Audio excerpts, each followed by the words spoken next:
Hey guys, welcome back to the channel.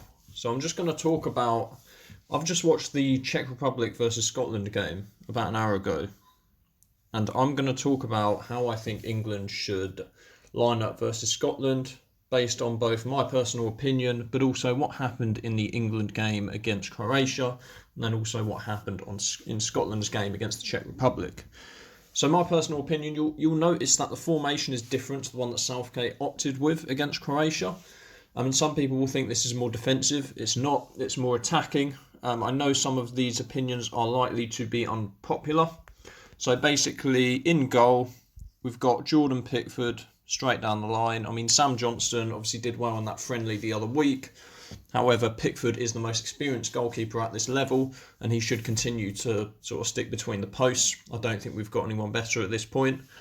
Then at centre-back, again, should stay the same. Obviously, Harry Maguire's injured, but you've got Stones is the best centre-back that we've got left, and, you know, Southgate prefers left-footers. I haven't got a problem with Tyrone Mings. You know, I don't rate him particularly, but he's better than the other options that we have. Kyle Walker is the best right-back in England. I don't really care what people say about Alexander-Arnold and, you know, other right-backs. Kyle Walker still has that spot for me. I don't like this whole Kieran Trippier at left-back thing. So I would say that Luke Shaw needs to step in and play at left back. Like, the guy's come back from a broken leg and he's had the absolute season of his life. So I don't understand the hate towards Luke Shaw, to be honest. I feel like he's criminally underrated, great going forward, great defensively, and that's why I would have him in the team. Declan Rice, I believe, is good enough to hold this midfield on his own. Obviously, Calvin Phillips had a really good game against Croatia. But ultimately, I don't think we need two defensive midfielders. Scotland play three at the back, which is technically five at the back.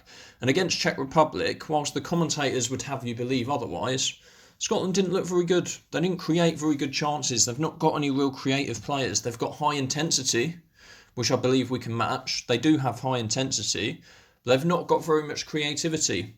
And they've got five at the back, so I think we are going to need to play more attacking players in order to break them down. And to be honest, I would prefer this anyway, because I think it gets the best out of what we've got in the squad. So yeah, Declan Rice at centre defensive midfield to hold the midfield together on his own. Now I would have Mason Mount just on the right here at attacking midfield.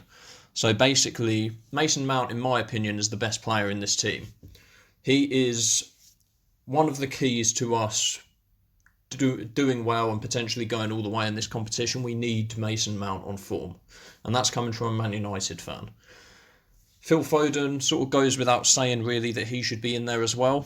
Obviously plays for Man City. I know he often plays wide, but I do think he's got the work rate and obviously the skill to play in the centre, and that's why I've selected him here in this game. The change that I've essentially made is Phillips out for Grealish. So I want Grealish on the left wing because I do think that's where he does his best work.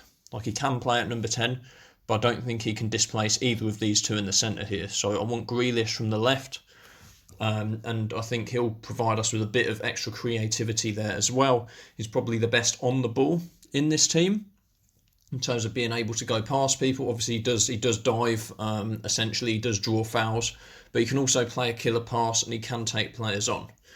So then you've got Sterling on the right. Now I'm not Sterling's biggest fan, and I don't think he necessarily should have started in the last game. But, you know, Southgate is a massive fan of Sterling, first of all. So Sterling, it's wishful thinking to think that Sterling would ever get dropped from this team. It's not going to happen. So you have to accept that Sterling's going to play somewhere, and this is where I would put him. I'd put him on the right wing because I think his movement is actually very good. I think there's players better technically than him, but I think that he gets into good positions and he can score goals. And you don't drop someone that scored the winning goal in the last game. I think that's just sort of a matter of principle, really. But I also think it's a bit of a balance thing. I understand why Southgate's done this, because you can't have, if you've got Harry Kane, if you think Harry Kane is a player that's completely untouchable in this team, that's an opinion which I don't happen to agree with, but the majority of English fans that I've spoken to do believe that Harry Kane is untouchable.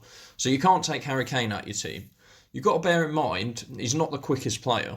So he's someone that often looks, not always, but often looks to come towards the ball. Then you've got Grealish, who's also going to look to come towards the ball and get on the ball. So then you need someone else in the front three who's going to make runs in behind. So that's got to be Sterling or Rashford. And, you know, whilst I'm a United fan, I do want Rashford to succeed. I think, you know, Sterling is probably the slightly more consistent player.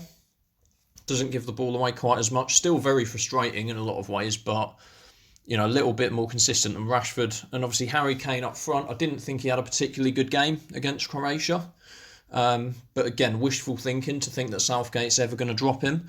And obviously he has got that goal scoring ability. So I don't think now would be the right time to consider dropping Harry Kane. I think we should still give him the rest of the group stages. And if he sort of doesn't play well and doesn't score, I think that's when I'd be considering Calvert-Lewin. But that's my 11 for today. Not today, it's next week. That's my 11 for Friday against Scotland. You guys let me know what you think in the comments below. Please like the channel and subscribe for more videos like this. Thank you very much.